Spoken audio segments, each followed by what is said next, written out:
Antes has dicho que la pasión de frivolidad era de la moda, es verdad, y uno de los ejemplos más grandes de frivolidad ha sido el filósofo español José Ortega y Gasset. Ese es el hombre frívolo por excelencia, el pensador frívolo, hasta el punto que uno de sus maestros fue Simmel, y Simmel es el autor de la filosofía de la coquetería, de la moda, es Simmel. Y él yo cuento siempre un chiste que lo voy a contar aquí, como la frivolidad de Ortega. Por ejemplo, cuando habla de España invertebrada, que tanto se celebra, es un libro malísimo, pésimo, nada, es pura literatura. Es un hombre que escribía maravillosamente y era capaz de escribir maravillosamente sin decir nada interesante o decir algo contrario a la realidad o a la verdad.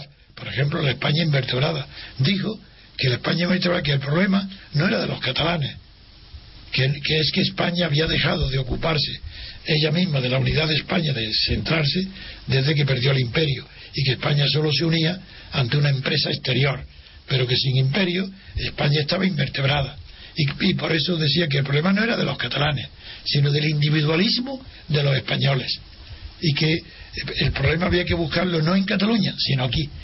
Primero, que es falso por completo, pero falso. Y cuento yo un chiste para recordar esta falsedad. Y digo, el chiste de un filósofo que va con un campesino de su pueblo, de amigos de la infancia, en un callejón oscuro de noche sin luna, y de repente, al final del callejón, a 100 metros, hay una bombilla nada más sola, iluminada, y van paseando juntos, y de repente el campesino se para, se agacha y tantea el suelo y le pregunta, Ortega y Gasset le pregunta, ¿pero qué haces? ¿Pero qué haces, tonto? Pues si, ¿qué haces aquí? ¿Qué buscas? Dice, es que se me ha caído el reloj. Dice, pero hombre, por Dios, ¿no ves dónde está la bombilla? Vete a la donde está la luz, en la bombilla, y búscalo allí. ¿Cómo lo vas a encontrar aquí? Bueno, ese es Ortega. Ese es el chiste que yo he puesto para decir que como el problema de Cataluña no está en Cataluña, hay que traerlo a España, donde está la luz suya, la de Ortega, para que veamos, encontremos la solución para Cataluña. Ese es Ortega, hombre. Y ya era hora de que un español lo diga, porque no tengo... Hombre, tengo que decir que Ortega es admirable por el libro La rebelión de las masas, pero todo lo demás no tiene por qué estar en las bibliotecas. No tiene altura filosófica. Cuando en él, es más, digo de Ortega para que lo sepan los españoles, en el año 47, cuando se hacen los reencuentros internacionales en Ginebra, después de la Guerra Mundial, donde acude toda la crema de la intelectualidad y del pensamiento mundial, donde acuden los hombres más famosos del mundo por su intelecto, acude Ortega. Y cuando le toca el turno de uno, porque duraron casi 10 años ese reencuentro, y cuando le tocó el turno a Ortega, esto que digo está escrito y publicado en la edición de Guadarrama con prólogo de Julián Marías, lo gran sospechoso que sea algo publicado contra Ortega. No, es a favor de Ortega. Pues bien, él dice que él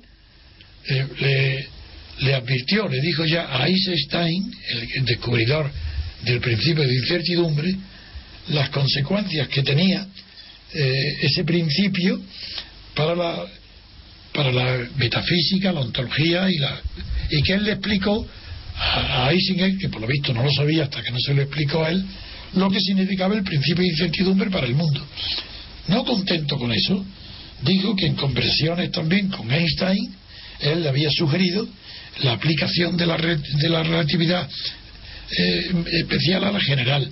Bueno, fue tan escandaloso lo que dijo, que claro, allí no era España, y allí había muchos sabios. Bueno, lo que contestaron, que qué estaba diciendo, que si se había vuelto loco. ¿Pero qué es eso? Pues eso fue así. Eso está así, está publicado, que lo compren y lo vean en los libros. Yo no me invento nunca nada, digo lo que está testimoniado, y con el prólogo de Julián Marías. Ese era Ortega, un vanidoso tremendo, un enfermo de vanidad, que es verdad que era el hombre más culto de España en su tiempo, eso seguro. Bueno, eso con permiso de Juan Ramón Jiménez, porque Juan Ramón Jiménez... he dicho culto, no he dicho artista. Bueno, pero Juan Ramón Jiménez también tiene una gran cultura y chocó con Ortega. Pero no. Sí, usted se refiere a intelectual, ¿no? No. Ortega era un filósofo, aparte de ser un periodista universal, como lo demostró en El Espectador, era un genial periodista de las ideas. Eso es lo que era Ortega. Pero no, claro que Juan Ramón Jiménez yo le tengo simpatía y admiración, y aunque chocara con Ortega no es eso, no. Ortega fue el hombre más culto de su época, fue el hombre que enseñó la filosofía alemana a todos pero lo que a él importó, además, Ortega no decía la fuente suya, copiaba a la filosofía extranjera sin decir de quién.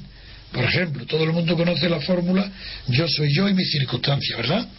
Y si no comprendo mi circunstancia, si no se entiende mi circunstancia, no se me puede entender a mí. Esa es la segunda parte. Bien, pues yo soy y mi circunstancia es una frase literal de Max Stirner, no es de Ortega, está copiada literalmente, sin citarlo.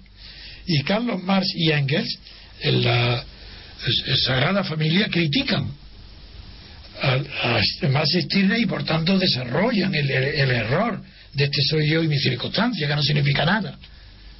¿Cómo que soy yo y mi circunstancia? Es que tú no puedes construir tu circunstancia como los castores. Tú no puedes ser como el castor, eres menos que un castor que construye su hábitat, su circunstancia. ¿Cómo soy yo y mi circunstancia? Entonces tu circunstancia te domina por completo, no puedes dominarla.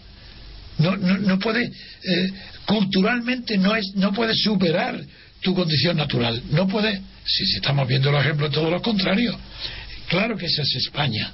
El fatalismo español. Esa es España, claro. Por eso...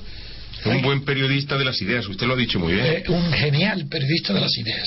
Genial. Y yo admiro muchísimo su escritura, pero lo ataco porque no es de ninguna manera la figura.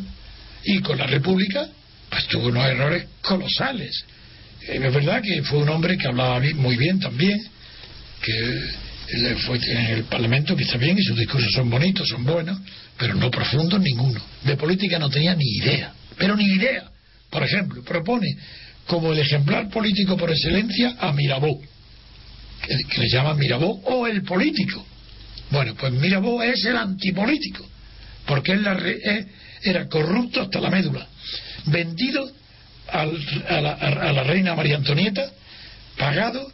Bueno, le pagaban un sueldo, la revolución le pagaba un sueldo mensual enorme y le pagaron todas las deudas. El corrupto más grande era Mirabeau. Y además no tenía ni idea. Era un orador extraordinario, algo fabuloso, como quizás en la época moderna no había ninguno, pero hablaba también porque no decía nada. Él podía hablar de todo porque de nada sabía. Era un hombre inculto. Su padre era muy culto, pero él, el marqués de Mirabeau, era muy culto, un fisiócrata. Pero el vizconde de Mirabeau era un inculto, pero que tenía un don, es que hablaba maravillosamente, sabía convencer. Por ejemplo, si el sol ante una masa les convencía que hoy es de noche, que el sol nada, que eso era una ilusión de los sentidos, que era de noche y los convencía. Ese era Mirabeau. Y ese es el modelo de Ortega del político. Vamos, hombre, ¿eso qué es? Es que Ortega no comprendió nada de la política, no sabía, ni siquiera sabe por qué cae cuando dice de Lenda en monarquía. Eso he escrito yo hace poco un libro donde nombraba esto. Tampoco es como Catón cuando dice de Lenda es Cartago. Él creía que Roma y no lo es. De Lenda es Cartago quiere decir Cartago debe ser destruida. En cambio, cuando él dice de Lenda es monarquía, no dice que debe ser destruida, dice que está acabada, que está destruida. Así que ni siquiera es exacto y preciso en las metáforas, que es una de las condiciones que hay que seguir siempre al escritor. La precisión en la metáfora, ¿no? Entonces está saliendo un debate sobre medios de comunicación, frivolidad y política, y nos está saliendo, como decía Ramón Gómez de la Serna, que rige lo genial de forma espontánea y desinteresada. Voy a leer otro pasaje del libro de Antonio García Trevijano, Pasiones de servidumbre, editado por la editorial Foca, y que está disponible y se va a reeditar también de manera inmediata, porque está a punto de agotarse. No, inmediata no, está agotado, pero estará en una librería y se reeditará, pero no inmediatamente. Pero seguro que en Iberlibro seguro que lo encuentran. El que busca encuentra, ¿no? Y dice una parte del libro, voy a leer un pasaje. El columnista tiene sentido del humor, pero no de comicidad ni del ridículo, porque no es convulsivo ni grotesco. Su sonrisa es civilizada y su risa bárbara, porque ha experimentado el inicio de todas las pasiones, sin haber ultimado, inspirado o dominado ninguna. Todo le puede gustar y tal vez emocionar con levedad, porque ningún sentimiento trascendente le embarga. Puedo seguir leyendo, todo es interesante, pero si hablamos de columnismo en España, yo siempre tengo la referencia de Larra. Para mí Larra es el mejor columnista y el ejemplo, y de hecho los periodistas lo tienen como su santo patrón, ¿no? Pero después la Asociación de la Prensa pues coge a San Francisco de Sales, que yo no sé por qué, pero el periodista, digamos, más heterodoxo es Larra, su santo patrón, ¿no? Entonces, usted decía antes la moda. Yo creo que la mejor manera de no pasar de moda es no estarlo nunca, y quizá esa sería la diferencia de este grupo de comunicación, de radio y de prensa, y ojalá que algún día también de televisión, para digamos diferenciarse, ¿no? No pasar de moda nunca, porque nunca ha estado de moda. Pero los columnistas sí, los columnistas cotizan en la bolsa de las modas y de los afectos, y entonces hay columnistas que Umbral, por ejemplo, en su época tuvo una gran influencia, como columnista, digo, en su época de la transición. Sí, pero él no era nada, él nada más que las negritas. ¿Cómo las negritas? Si no ponen los nombres propios en negrita, nadie lo hubiera leído, porque era nada, era la nada. Y le iba a preguntar, ¿algún columnista a usted? Larra, para mí, el primero y único gran periodista español. Único, ha habido otros. Julio Camba también no está mal, pero sobre todo Larra. Yo igual que tú, pienso yo, igual, con Larra. Todavía me parece memorable Venga Usted Mañana. Hay otro artículo que se llama El hombre propone y Dios dispone, que yo le he cambiado el título, he puesto El hombre propone y el periodista dispone, donde yo no he visto reflexión más actual. Yo a mis alumnos de periodismo en la universidad se lo leo como ejemplo de actualidad del periodismo. Escrito hace 200 años y sin embargo refleja con total fidelidad y con total exactitud. Yo creo que fueron muy buenos. Bueno, el primero es él, pero luego fueron buenos el Cava y el catalán, que fue un gran escritor, el Pla. Sí. Josep Pla. Sí. También fue cronista parlamentario. Claro, eso sí, esos son buenos. Los demás nada. Cela, por ejemplo, nada, en absoluto. Ha sido un buen escritor, sobre todo en los viajes, en los primeros escritos. Luego ha sido un pelmazo que no hay quien lo lea. Las crónicas parlamentarias de un grandísimo escritor, a mi juicio, como es Benito Pérez Galdós, hombre, que también... Ese no es que somos escritores, ha sido el único gran escritor de España, ha sido Benito Pérez Galdós. Después de Cervantes es el Balzac español, cualquier cosa. Pues también coincidimos ahí, don Antonio. Sin duda. Pero yo quería hablar también de la frivolidad del periodismo. Estamos inundados también por esa frivolidad, en el sentido de que se atacan los problemas con poca profundidad.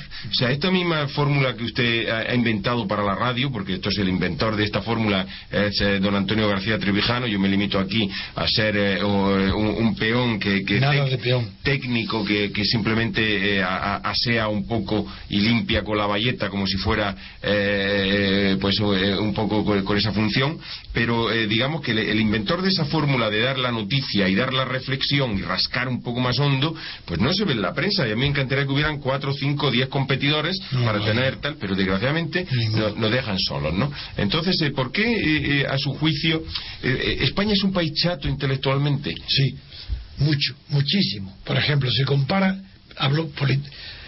desde el punto de vista científico, se sabe los pocos nombres que tienen el reconocimiento mundial, desde Servet a Ramón y Cajal a los hombres de mérito científico españoles. Torres Quevedo, inventores también se conoce, pero son muy pocos, es la excepción. Poquísimo. Pero si dejamos la ciencia y vamos al humanismo, salvo la filología, donde hay algunas autoridades y que están en la historia de España, como no me remoto a Quintiliano y al Brocense, sino limitándome ya a la política, no hay ni uno. Es que mientras que, por ejemplo, Italia tiene hombres mundiales de cerebro mundial como Lorenzo Mosca a finales del 19, o Pareto a principios del 20, o Gramsci, por citar, o el historiador Ferrero, por citar unos pocos. Hay una playa de italianos que son verdaderos lumbreras piedras del pensamiento político. En España no hay ni uno. A veces la gente me dice, ¿cómo tú no citas a los liberales españoles? Se refieren al tiempo de los jovellanos, los Blanco, White, sí, a todos estos. Y yo digo, porque no hay ninguno. No hay ninguno que me sirva de antecedente, porque o se limitan a copiar o a interpretar, y generalmente mal, el pensamiento francés o inglés. Y para mí eso es un antecedente, eso no es nada, eso no. Es que no puedo citar a ninguno. Dalmacio Negro es más importante investigador y tratadista del Estado que toda la historia de la tradición española. Entonces, claro, es que no, España no tiene cultura política, no tiene sedimento. Y yo no sé de dónde he salido. Yo, que mi ambición por la libertad es de tal naturaleza, es tan fuerte, soy un volcán, desde luego, de pasiones por la libertad, que desde muy pequeño, desde la universidad, ya empecé a estudiar y traer la libertad. Y como es natural, tuve que acudir a los autores que tratan de la libertad, que son los filósofos. Así, no solo a los tratadistas de política, sino empezando por Kant, por Hegel, por Marx. Y claro, para entenderlo yo tuve que retroceder a Spinoza, que sabe lo que es la libertad, aunque no la libertad colectiva. Ojo, ese es mi descubrimiento. Mi descubrimiento es que el objeto de la política debe ser la conservación, la conquista y posterior conservación de la libertad colectiva, porque las libertades individuales están confundidas con los derechos. Es el derecho individual el que cada libertad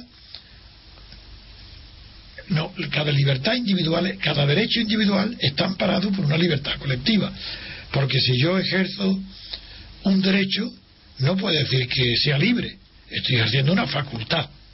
Entonces, si hay libertad de tengo derecho de expresión, será porque tengo un derecho de expresión, y ese derecho me da una facultad, no la libertad de expresión, porque la libertad de expresión te encontrará otros límites, ya otros derechos enfrente.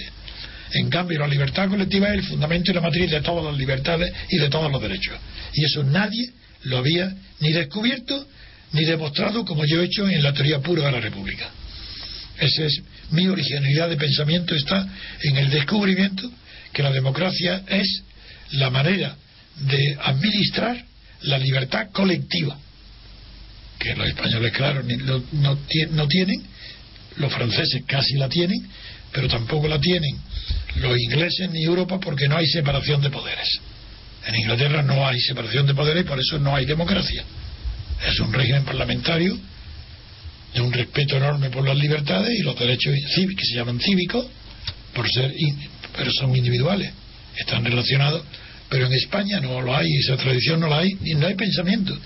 Es que no hay ningún... Sí, si dices, ¿qué libros merecerían españoles estar en una biblioteca que solamente seleccionara lo único que es bueno e imprescindible de estudiar? Pues de España, en la extrema derecha podía estar Donoso Cortés, pero aún reconociendo que no es original, porque en realidad casi toda su obra es una traslado al español de la obra de Debonal, del vizconde de Debonal, francés. Pero luego, antes que Donoso Cortés, está Baltasar Gracián. Hombre. Y Baltasar Gracián sí, también debe estar en las... Y Saavedra Fajardo también tiene. Pues no hay más, se acabó, ya no hay más. Los demás también, algunos méritos, monografías, sí, pero pensamiento, y no digamos pensamiento sistemático ninguno, ni los que he nombrado tampoco. Además, Baltasar Gracián, que es el mejor, el más nombrado, en realidad es, en el fondo, es su libro del cortesano y de las reglas del buen comportamiento. Está pensado en cómo triunfar en las cortes. Lo mismo que hay hoy libros de cómo hacer amigos, pues Baltasar Gracián es de cómo hay que comportarse entre las altas esferas aristocráticas, la manera de triunfar siendo cortés, por estar educado en las cortes. Pero es verdad, eso es. Y luego los libros de la República, políticos, ninguno, es que no hay ninguno. Azaña, que se habla, hombre, fue un hombre de muchísimo mérito. Pero como novelista, quizá, ¿no? Pero él no tiene pensamiento político original ninguno. Nada, es que lo siento mucho decirlo, pero es que no hay nadie No hay ninguna figura republicana que se pueda seguir, que mediante el estudio de su obra se pueda llegar a hoy. Es imposible. Sí, yo le pregunté hace poco a don Antonio García Trevijano por Nicolás Salmerón, pero también me lo echó abajo, porque me dijo que era krausista. Exactamente, nada. Todos eran krausistas. En la primera República todos eran krausistas. Y Kraus, a pesar de que haya gente ignorante que todavía diga, hombre, que vino Kraus a España, un gran filósofo, que por Dios, no saben lo que dicen. Era un filósofo de segunda o tercera fila, desconocido en Alemania. No tiene comparación ninguna con las figuras de su época. Y fue traído a España por San del Río por error, porque no supo calibrar. Es verdad que su filosofía fundamentalmente es moral, y eso está bien, pero su fundamento eran ridículos, y de ahí nace la escuela de Fernando de enseñanza, la escuela de enseñanza, de la que sale toda la crema. Es decir, que la fuente del krausismo era una mala fuente de segunda y tercera fila. Eso no era nada, eso era un fundamento ético, y siempre la ética es buena, pero ni siquiera en la ética tenía la grandeza de los neokantianos, que conoció precisamente Ortega en Marburgo y no lo trajo aquí luego. Cogió eso, la filosofía de las modas, Dilthey, también casi toda la obra de Ortega está inspirada por Dilthey, por Simmel, pero él los grandes nombres de la época no los traía por celos, porque la revista Occidente, ¿por qué no trajo a Benedetto Croce?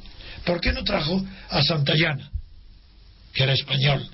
¿Por qué no trajo a Henry Bergson, que eran las grandes figuras de su época? Esa es nada, esa es por celos, no la tenía porque tenía celos de ellos. No, Ortega era un hombre vanidoso y egoísta.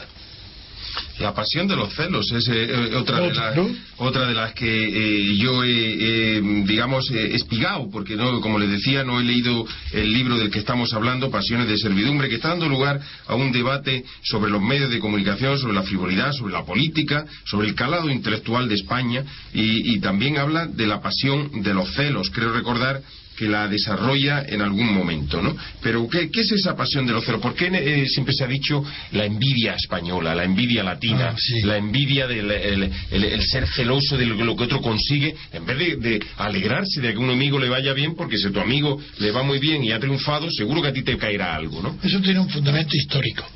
La envidia es una pasión nacional en todos los pueblos pobres, cuyo único salida es el Estado. La envidia es eliminar, hablar mal de un competidor, pero no para grandes cosas, para el puesto de correos, cartero, policía. Esa es la envidia. El origen de la envidia es que las madres, las familias de los pueblos mediterráneos y pobres han introducido la envidia como sistema de competencia para destacarse, destruyendo al contrario más que por sus propios medios. Hay que hablar mal del contrario para que no le den el puesto de correo, porque ese es para su hijo. Ese es el origen de la envidia, la pobreza. La pobreza. Y cuando en la pobreza no tiene más salida que el puesto de funcionario.